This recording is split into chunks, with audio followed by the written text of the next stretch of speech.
പക്ഷെ ലൂമിനാറിന് വന്നതിന് ശേഷം എനിക്ക് IT ഫീൽഡിലേക്ക് കൂടുതൽ ഇൻട്രസ്റ്റ് എനിക്ക് തോന്നി. അപ്പൊ എന്താ സാർമാരൊക്കെ എല്ലാ കോൺസെപ്റ്റും ഡീറ്റെയിൽ ആയിട്ട് എടുത്തു. എനിക്ക് ആ ഫീൽഡിലേക്ക് കൂടുതൽ ഇൻട്രസ്റ്റ്.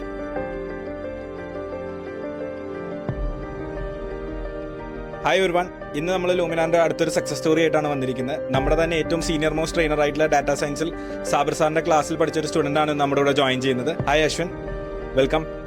അപ്പോൾ അശ്വിൻ നമ്മുടെ ഇവിടെ വന്ന് പഠിച്ചു, ഇപ്പോൾ പ്ലേസ്ഡ് ആയിരിക്കുകയാണ്. അപ്പോൾ കൂടുതൽ ഡീറ്റെയിൽസ് നമുക്ക് അശ്വിനോട് ചോദിച്ച് മനസ്സിലാക്കാം. എന്താണ് അശ്വിൻ പഠിച്ചതും കാര്യങ്ങളൊക്കെ? സോ ഞാൻ BTech 2021 pass out, triple A ആയിരുന്നു എൻ്റെ സ്ട്രീം. ഓക്കെ. പിന്നെ ഞാൻ ലൂമിനാറിൽ വന്നപ്പോൾ ഞാൻ പഠിച്ച സ്ട്രീം എന്ന് പറഞ്ഞാൽ ഡേറ്റാ സയൻസ് ആണ്. ഓക്കെ.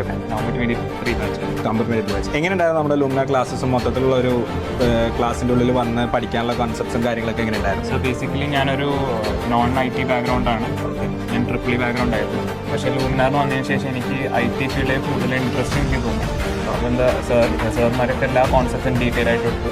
പിന്നെ എനിക്ക് ആ ഫീൽഡിലേക്ക് കൂടുതൽ ഇൻട്രസ്റ്റിംഗ് ആണ്. ഓക്കെ. ഇപ്പോൾ എവിടെയാണ് ആക്ഷൻ പ്ലേസ്ഡ് ആയിരിക്കുന്നത്? ഞാൻ ടെക്നോസോൾ എന്നാണ് കമ്പനി. എവിടെയാണ്?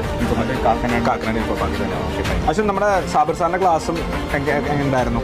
സാർ ആക്ച്വലി എല്ലാ കോൺസെപ്റ്റും സാർ നല്ല ഡീറ്റെയിൽ ആയിട്ട് നമുക്ക് ക്ലിയർ ആയിട്ട് മനസ്സിലാവും കോൺസെപ്റ്റ് ഒക്കെ എന്താ സാർ പഠിപ്പിക്കുന്നത്. അപ്പോൾ ബേസിക്കലി ഇപ്പോൾ എന്തെങ്കിലും ഡൗട്ട്സ് ഉണ്ടെങ്കിൽ സാർ അപ്പം തന്നെ ക്ലിയർ ചെയ്ത് തരും. നമുക്ക് ഒരു true understanding of the concepts നമുക്ക് ബിൽഡ് ചെയ്തു. ലൂമിനാറിന്റെ ഉള്ള ജേർണി ജോയിൻ ചെയ്ത് പ്ലേസ്ഡ് ആയി കഴിഞ്ഞപ്പോൾ ഇപ്പൊ എങ്ങനെയുണ്ട്? വീട്ടുകാരും എന്തൊക്കെ പറയുന്നു? എല്ലാവരും ഹാപ്പിയാണ്. എല്ലാവരും ഹാപ്പിയാണ്.